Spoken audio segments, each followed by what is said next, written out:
Hello and welcome back to the Q&A. So as always, you can leave any questions or anything like that down in the comments of this video. I'm kind of running a little bit low of questions, so anything that you think would be interesting would certainly be appreciated. Anyway, so let's get on to today's stuff. Now, first of all, there's a question from Oliver Fend who said, do you think Warlords of Draenor will bring back subscribers? If so, how much? And do I think it will save WoW? Well, first of all, I don't think that WoW needs saving. Really, the recent expansions have proven that, yeah, there's a bit of a downtrend, but I think that if you look at the Mists of Pandaria numbers, apart from the giant lull in content in Q2 2014, they actually managed to stabilize the numbers quite well. Now that says that their retention is going to be pretty decent, so I don't think that WoW was ever dying, it was more just kind of resizing after its peak. At least that's what that sort of trend of just stable numbers would suggest to me. Now, do I think Warlords of Draenor will bring people back to World of Warcraft? Well, it already has. The hype for the expansion has been quite strong, and as of the 30th of September, the Q3 subscriber numbers for World of Warcraft went up by 600k.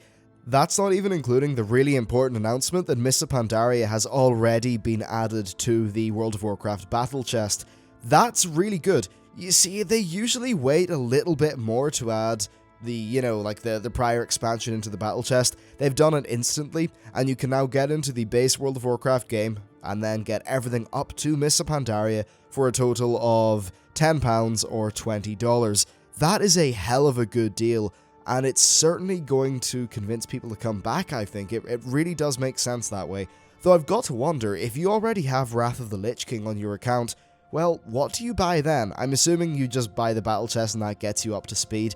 But yeah, that battle chest thing's really going to help bring people in and bring people back. The just marketing and all that for Warlords of Draenor has been very good. I think Lords of War's done well. The cinematic has done, well, I think it's done, the best so far.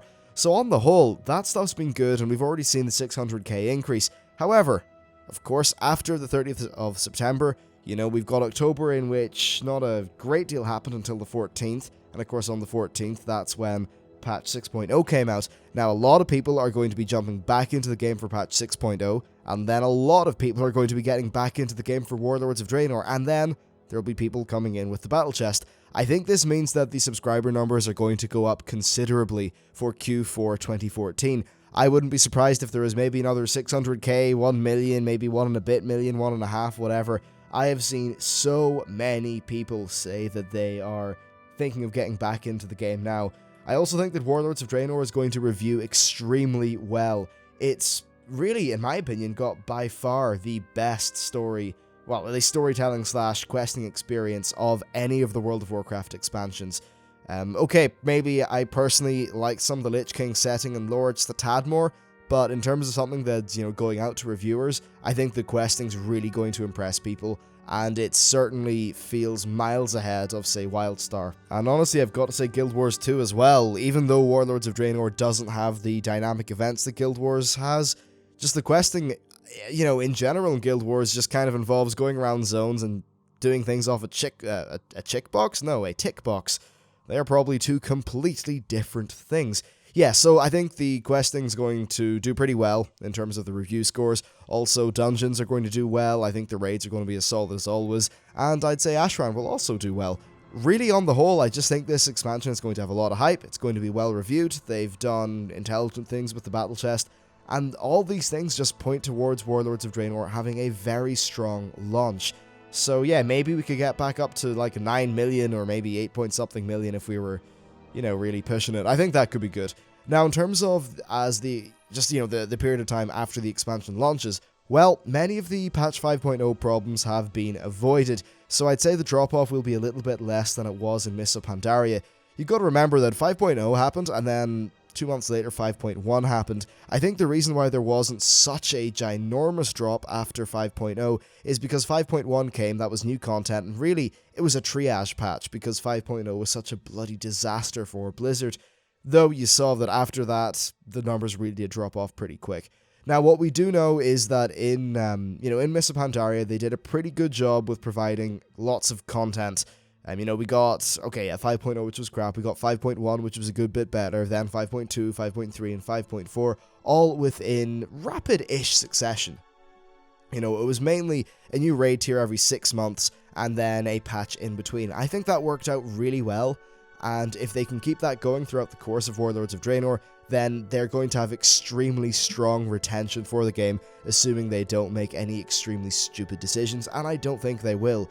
Another thing to bear in mind is that now that they're working on multiple expansions simultaneously, well, they were always doing that, but now they're doing it more so because they've quite literally doubled the size of the team. That's what caused the WoD delay. Now that they're doing that, we should not have a year-long final patch for Warlords. So yeah, I think all that will really just mean that Warlords of Draenor is going to do very well. I think it's going to bring back subscribers. I think it's going to bring back a lot of subscribers, and hopefully it is going to be something that will retain them, which is the most important thing. If someone subscribes for a month and then unsubs, that's fine, whatever, they're gone. But if Blizzard can retain people for multiple months, then that's when stuff's really going to play in well. Another thing as well is that there's a lot of stuff that's kind of pro-guild content in Warlords of Draenor, and generally player retention is much better when they are involved with a guild, so that should help as well. Okay, so next we've got a question from AltD5K11, who said, should Blizzard update the home cities? A good question. I don't think that they will, really. Maybe they'll fix up the Park District in Stormwind, but the reason why I don't think they will is because they're probably just going to continue working ahead on, you know, upcoming expansions and the hubs and stuff like that for them. Maybe if they get the time, they'll update the home cities. I think that if we ever do end up using Stormwind and Orgrimmar or whatever cities on Azeroth as a kind of main hub, then sure, they will update them. Honestly, I think that Stormwind really does need an update. I mean, come on, the texture work is really shoddy in so many parts of the city. After playing Warlords of Draenor and seeing that Alliance aesthetic done well, it's kind of painful going back to Stormwind City, so I think that's definitely something where a place where they really could bring a lot to, if they just decide to put in the effort. But, as I said, because they're going to be focusing more on just working ahead to expansions, I don't think they really will put much effort into upgrading Stormwind, bar just sort of Control-Alt-Deleting the whole Park District problem, and maybe, you know, not Control-Alt-Deleting, Control-Zetting, you know, undoing the whole Park District removal and putting it back and then tweaking it a little bit. But yeah, Stormwind totally needs an upgrade. In terms of other things, I wouldn't mind it if there was a way to just allow people to hang out in Ironforge and other cities and still get access to the various portals, but again, I don't think any of this stuff's going to happen. They'll be focusing on new expansions, not really focusing on going back and redoing vanilla content. On the whole, I think that's probably the right decision. I would rather have a Bladespire / Karabor sort of tier of hub in the next expansion than have a Ashran style place and get a Stormwind revamp, if you know what I mean. I think current content's absolutely the most important from the player perspective as well.